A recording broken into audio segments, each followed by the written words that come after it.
sebelumnya, Assalamualaikum warahmatullahi wabarakatuh and good morning everyone. Oke, sebelum kita mulai belajar kita hari ini, let's say short prayer, shall we?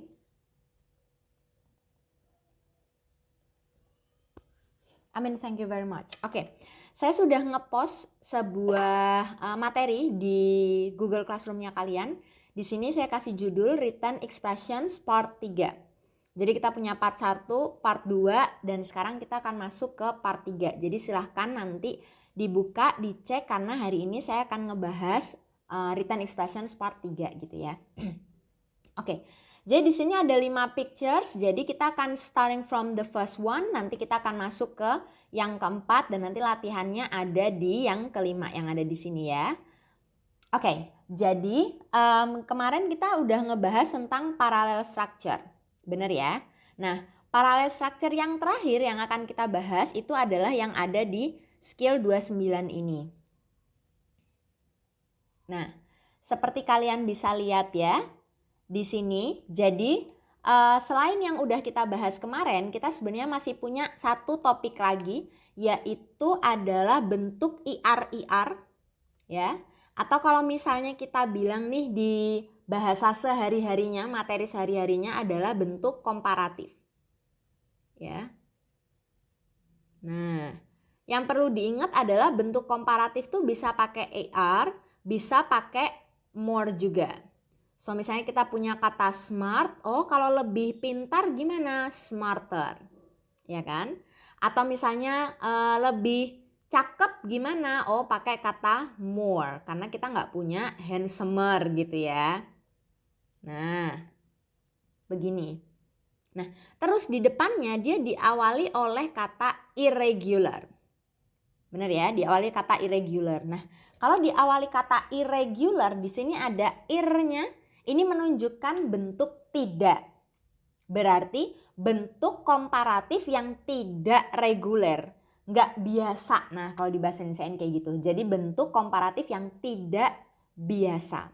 Nah, yang modelnya kayak gini, ini sering banget keluar di TOEFL. Cuman memang pembahasannya tidak pernah kalian dapat di pelajaran bahasa Inggris yang sehari-hari. Karena memang ini spesifik untuk tes-tes bahasa Inggris aja. Oke, kita lihat contohnya ya yang ada di sini. Saya gedein biar kalian bisa lihat dengan baik.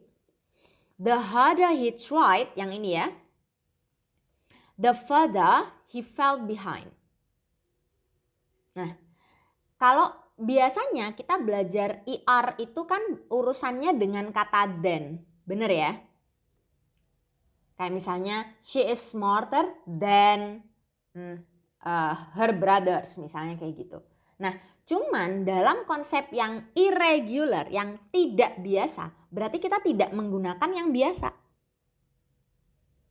Maka itu kita menggunakan the di sini. Lihat di sini ada bentuk ER. Nah, terus habis itu dia diikuti apa? Ada subjek, ada verb. Nah, sekarang kita lihat ya.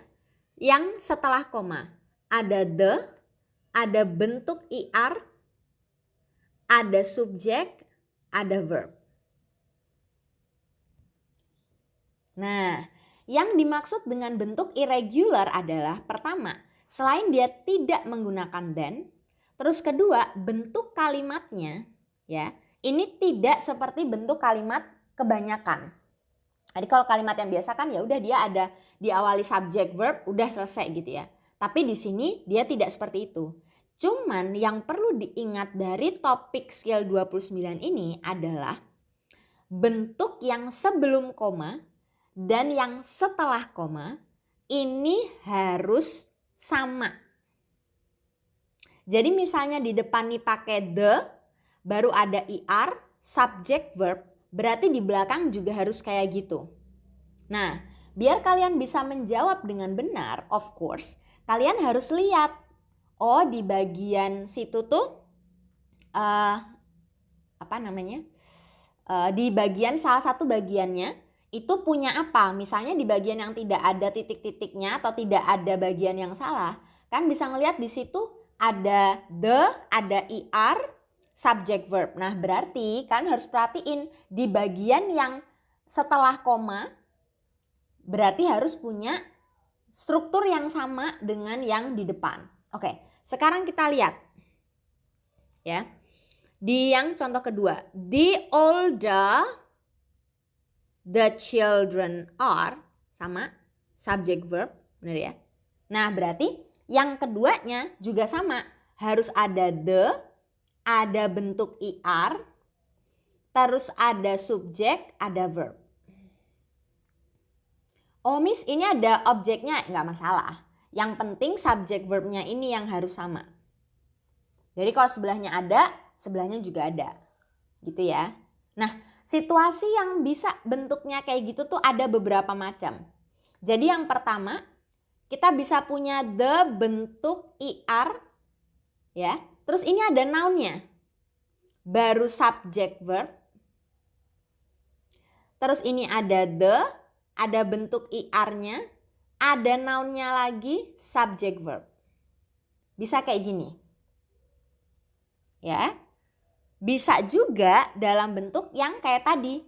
Ada the-nya, ada IR-nya, subject verb. Berarti di belakang juga harus sama. Ada the, ada IR-nya, subject verb.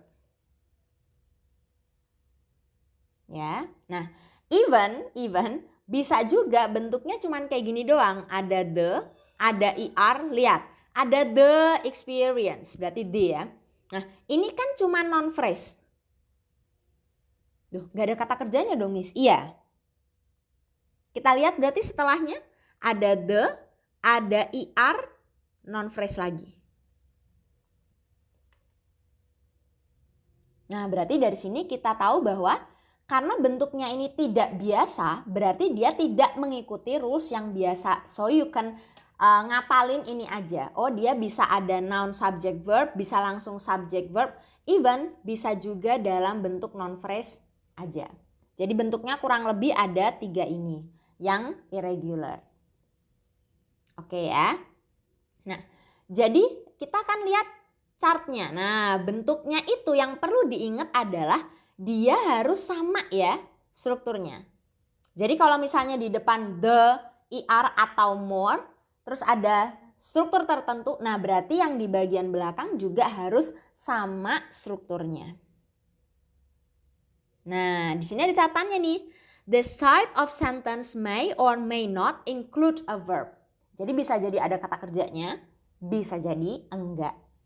Salah dong Miss, kalimatnya enggak ada kata kerjanya. Enggak, karena ini bentuk yang irregular. Remember what I told you about exceptions, bahwa di dalam pembahasan structure bahasa Inggris itu tuh banyak banget pengecualiannya. And this is one of them. Gitu ya. Ada latihannya di sini, nanti bisa kalian coba ya setelah nonton videonya. Ada exercise 29 sampai nomor 10 di sini ya. Nah, kita udah komparasinya udah selesai, parallel structure-nya udah habis. Nah, sekarang kita akan masuk ke pembahasan kata kerja. Nah, yang ada di sini. Problems with the form of the verbs. Oke ya. Nah, jadi saya nggak mau minta kalian buat ngapalin kayak ginian. No, but I want you to understand apa aja sih kira-kira bentuk soal yang ada kaitannya dengan kata kerja. Nah, yang harus kalian ingat itu adalah 3 situasi yang ada di sini. Kita lihat ya. Dia bilang, you should be particularly aware of the following 3 problematic situations with verbs because they are the most common and the easiest to correct. Dia bilangnya itu yang paling umum dan paling gampang buat dibenerin. Nah, situasinya ada 3. Kita lihat. 1. Check what comes after have. Ya. Cek apa yang muncul setelah have. Nomor 2-nya, check what comes after be. Cek apa yang muncul setelah be. Dan yang ketiga, check what comes after will, would, and other modals. Jadi 3 situasi. Yang pertama, kita cek apa yang muncul setelah have. Kedua, apa yang muncul setelah be. Dan yang ketiga, apa yang muncul setelah modals. Oke. Nah, sekarang kita akan masuk ke pembahasan yang ini ya. Yang pertama, topik yang pertama tadi. Kita akan ngomongin tentang kata have. Aduh, Miss, ngomongin tenses ya, ngomongin grammar. No. But I want you to kita akan mencoba cara cepatnya gitu, biar kita bisa gimana sih notice bagian yang salah gitu ya di dalam soal written expression. Nah, kalian punya contoh kayak gini sekarang. They had walked to school. Kita punya berapa contoh nih? 1, 2, 3, 4, 5. Nah, ingat rule pertama. Nah, rule pertama, setelah have pakai past participle. And I would like also to remind you bahwa past participle itu adalah verb 3. Miss harus apal dong verb 3-nya. Ya, sadly yes. Gitu ya. Jadi verb 3 setelah have. Jadi kalau kita tulis tuh dia tuh intinya gini loh. Have plus verb 3. Wes ini apalin. Ini aja. Nah, saat kalian melihat ada bentuk have yang diikuti selain verb 3, berarti bagian situnya tuh yang salah. Yang harus kalian ingat juga adalah have ini bentuknya bisa macam-macam. Dia bisa have itu sendiri, bisa has, bisa had, bisa having. Ya. Jadi yang harus diingat adalah kalau ketemu kata kerja have, dia harus diikuti verb 3. Kecuali, nah ini ya, ingat-ingat ya, kecuali have yang artinya punya. Jadi misalnya saya bilang I have a pet cat, ya dia tidak membutuhkan verb 3. Tapi kalau ada bentuk kata kerja setelahnya, harus verb 3. Dan have-nya bentuknya bisa macam-macam. Bisa have itu sendiri, bisa has, bisa had, bisa having. Nah, jadi di 5 contoh yang ada di sini kan bisa lihat. Pertama kita dapat had, terus kok walk, tapi nggak ada ed-nya, berarti salah. Lihat, had, walked, verb 3. Have see the show. Ada have, ingat verb 3, seen. Has took the test. Ada has, ya, took, salah. Taken. Having ate, salah. Eaten. Verb 3 yang diminta. Ya.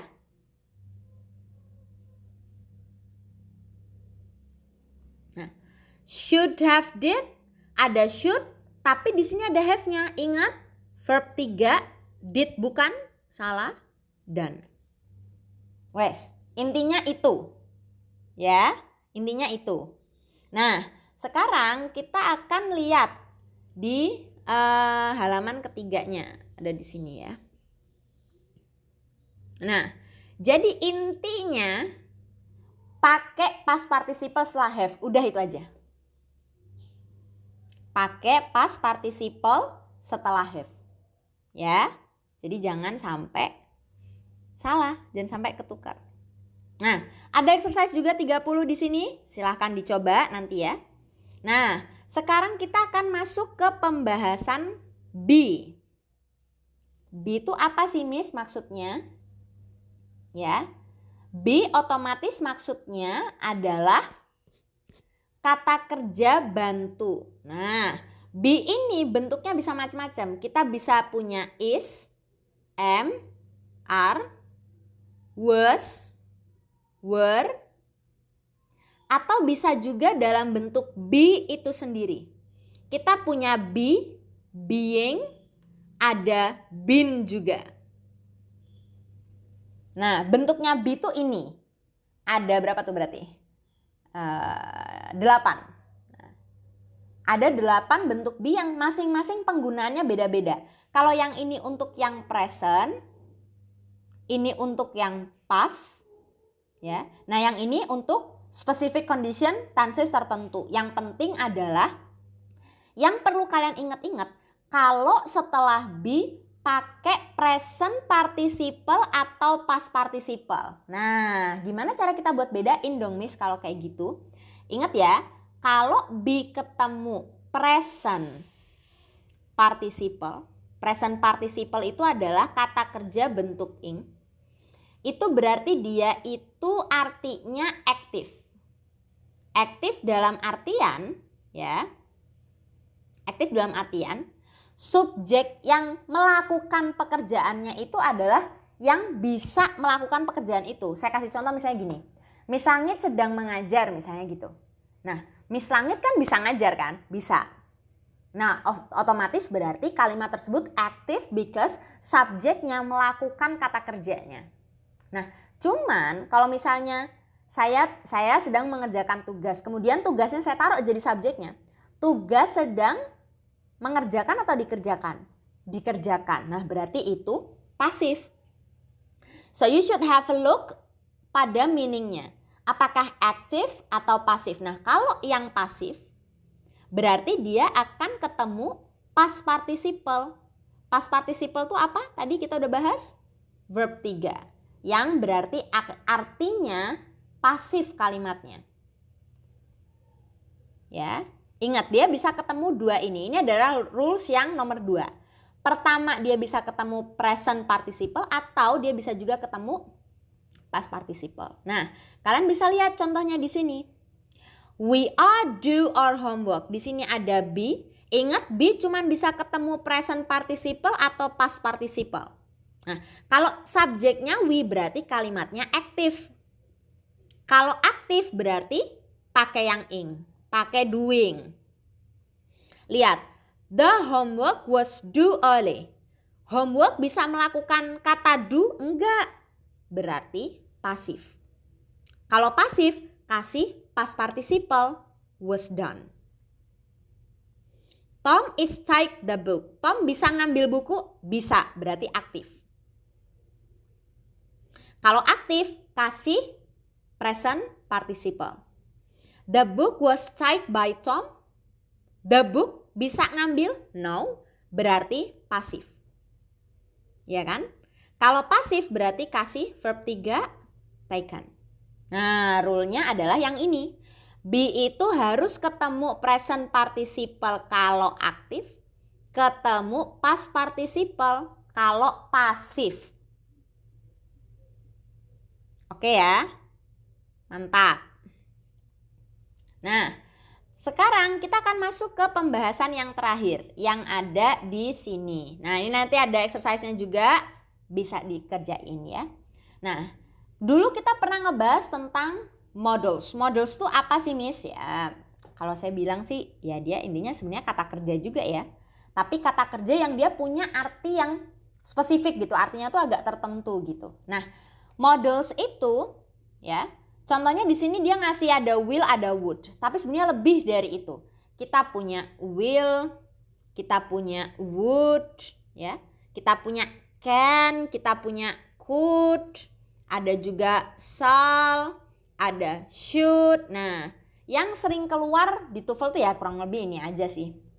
Nah, dia lihat. Ini rules nomor 3.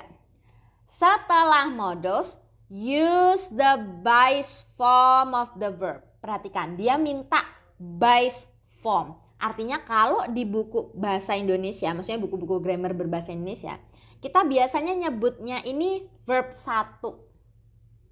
Bentuk 1 gitu.